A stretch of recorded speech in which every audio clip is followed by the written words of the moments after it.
Dr. Yamada, it's a disaster. I think I might have offended the gods. Alex, what trouble have you gotten into now? You look a bit pale, but you don't seem to have a fever. I visited a shrine near the university today, but there were so many rules. I'm not sure if I did it right, and I feel like I might have angered the gods. Ah, you're talking about visiting a Shinto shrine. At first glance, it might seem like there are many rituals, but they're not as strict as you might think.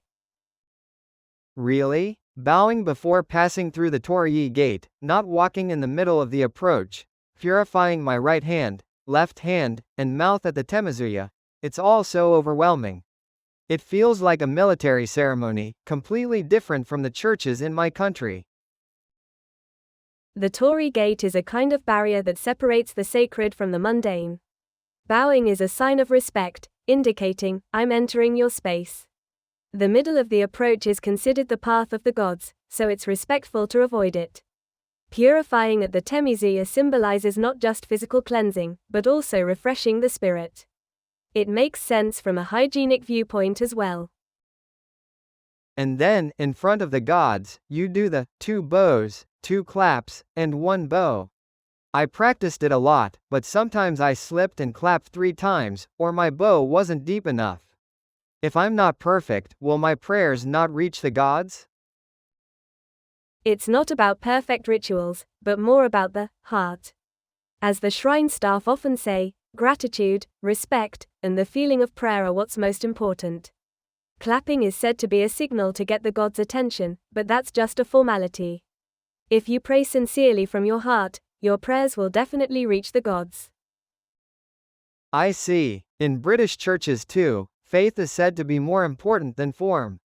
But Japanese shrines seem to have more physical actions, so to speak. The idea of getting the gods' attention is interesting. It's as if the gods aren't always watching and are busy with other things. Yes, the gods might be busy with their daily duties. From a scientific perspective, making noise can enhance concentration and help you confront your inner self. What really shocked me was hearing that the rituals can vary by shrine. Like at Azumo Taisha in Shimane Prefecture, you're supposed to clap 4 times. It's as if there's a dialect in the communication with the gods, which seems a bit crazy. If it's not uniform, it just adds to the confusion. That's true. Each region has its own culture and historical background, and this is reflected in the rituals. The 2 bows, 4 claps, 1 bow at Azumo Taisha is said to signify welcoming the 8 million gods.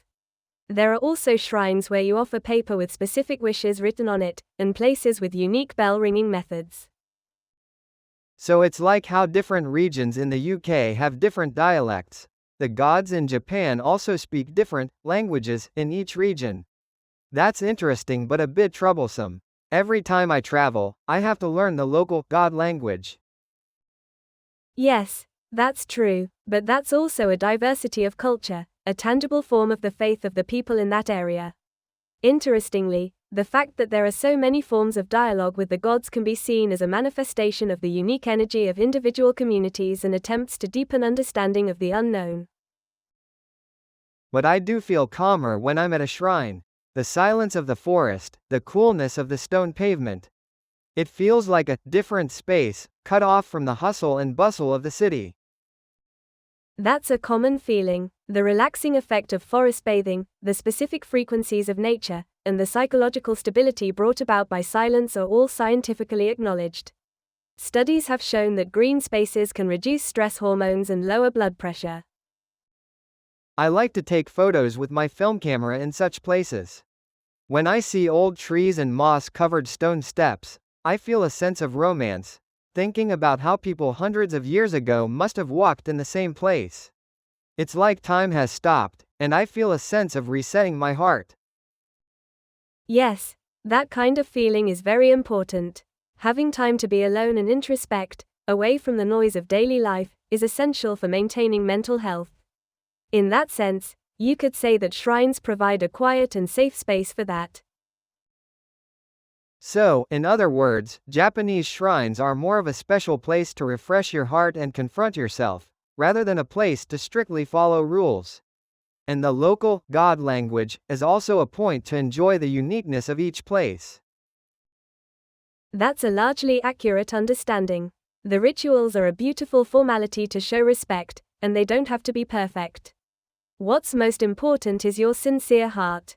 If you have another chance to visit a shrine, don't aim for perfection, but rather, take the time to feel the atmosphere of the place and think about what you're grateful for and what you wish for. Yeah, I'll do that. Next time, I'll relax more and try to communicate in my own, Japanese God language. For example, may my scrapbook ideas become more interesting. Hee. Surely your prayer will be heard. But perhaps if you pray for something related to delicious food, the gods might be even happier. Wait, are the gods also foodies? Just like you, Dr. Yamada. Who knows? That's an area yet to be scientifically clarified.